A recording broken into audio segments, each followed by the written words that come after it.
is the Parents Practice Guide for kindergarten and class 1 violin class for the week of October 30th through November 6th. The first thing that your students have on their practice charts this week is their bow hold bunnies. So we're going to take a pencil, which is our little carrot, and holding it in the left hand. Then with the right hand, we're going to loosen up the hand. So we're going to go shake, shake, shake, shake, flop. Then with our flopped hand, we should just have nice relaxed fingers, curved. Thumb should be bent toward the middle. We're going to take this flopped hand and just slide that thumb under the middle 2 fingers.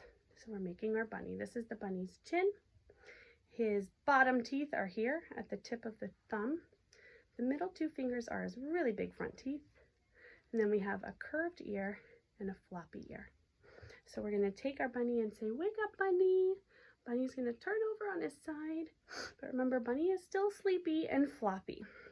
Okay, so bunny's going to go nibble, nibble. So when we're nibbling, we are tapping the thumb at that first knuckle of those middle 2 fingers. Nibble like this. Nibble, nibble, nibble, nibble, nibble, nibble. And he bites onto the carrot. So remember that the bottom teeth, the tip of the thumb, has to go on the carrot. Okay, so we have a bent thumb, that's the chin. The really big front teeth wrap over the pencil so that the pencil is making contact at the place where they were tapping, those first knuckles. Bent thumb, bottom teeth, or the tip of the thumb is on the pencil. Okay, and then our ears, we have a floppy ear and a curved ear. And that's it. So we should have a bent thumb with the tip of the thumb on the pencil. Give you as many angles as I can here. All right. There should be a gap here inside their hand. And that is their bow hold bunny. Their fingers might be a little closer together, which is fine, or even farther apart. No big deal.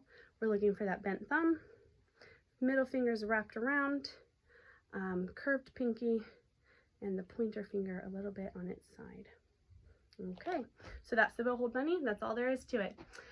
The next practice item, is for them to unpack the violin and put their shoulder rest on.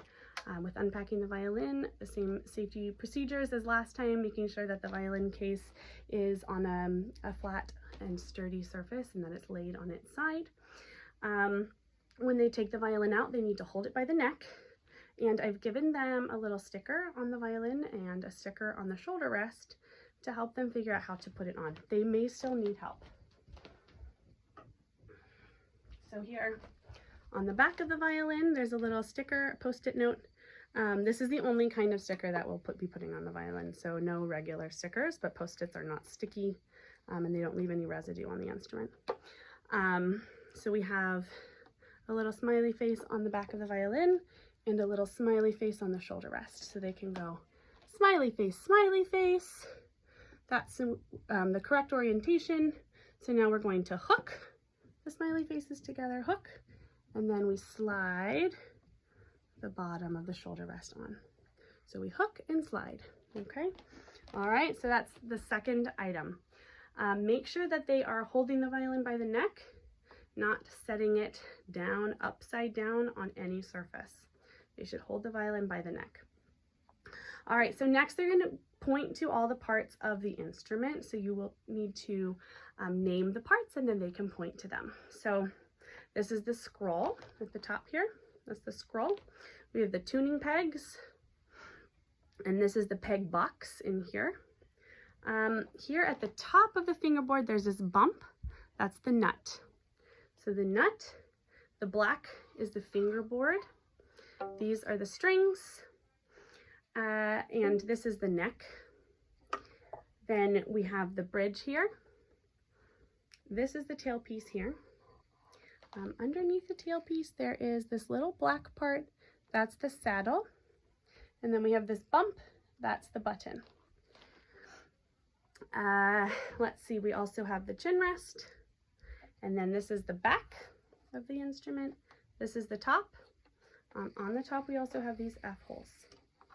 And then the curves are all bouts. So we have the upper bouts, the lower bouts, and the C bouts. So those are, oh, there's one more part I forgot to mention.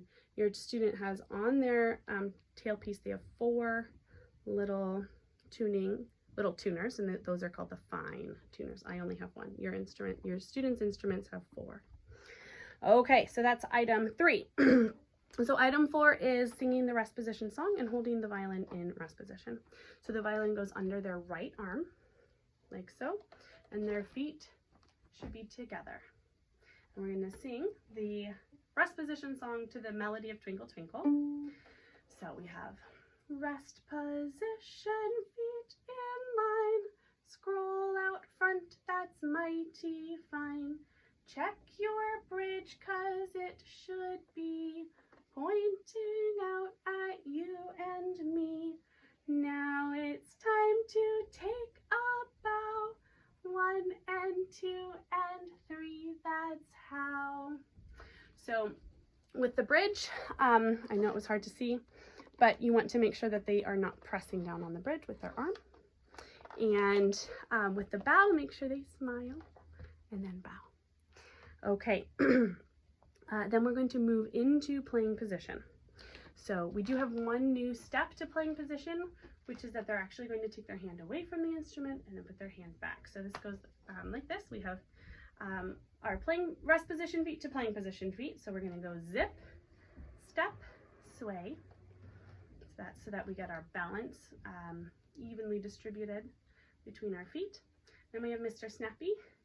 Mr. Snappy is a crocodile who swims under the violin and comes up with the thumb on the back. He snaps on the strings. Okay, from here, we're going to go to stop the traffic. So we're going to have the violin roughly in line with the left foot. We don't want to be too far over, and we don't want to be straight in front. We are diagonal. Okay, and then we bring the button to the sky, and then we make a silly hat. So with the silly hat, the violin should be parallel to the floor. Next, we're going to say, hello, ear, and bring the button right next to the ear, because that sets your students up to snuggle into their shoulder. So we really want them bringing the button in as close to the neck or touching the neck as is comfortable for them. Okay, with their shoulder rests now correctly attached to the instrument, they can turn their nose slightly to the bridge, not all the way, slightly toward the bridge, and then drop their head onto the violin. So it's really the jaw that goes on the chin rest. And now the weight of the head can counteract the weight of the violin, and Mr. Snappy can swim away, and then rainbow fingers come to play. So the rainbow fingers should be tall and curved. One important thing to note: when they're ready for Mr. Snappy to swim away, make sure that their shoulder is not coming up to hold the violin up against their chin, and also make sure that their head is not clamping down. If the violin is not comfy, then Mr. Snappy should not swim away. All right, so that is item 5. So let's go on to item 6. We're going to play the ant song.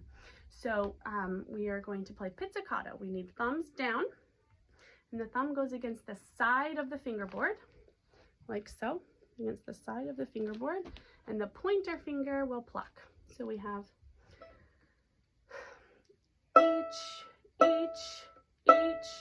each and every ant, digging in the dirt, going underground, ground. And that's it. After they've played the ant song and whatever else they want to play, then our rainbow fingers go away and Mr. Snappy comes back. So when we bring Mr. Snappy back from the rainbow fingers, we have to move the hand closer to the neck so that their fingers can reach over the strings to snap. And we're going to go back into rest position. And if they like, they can also bow. Okay.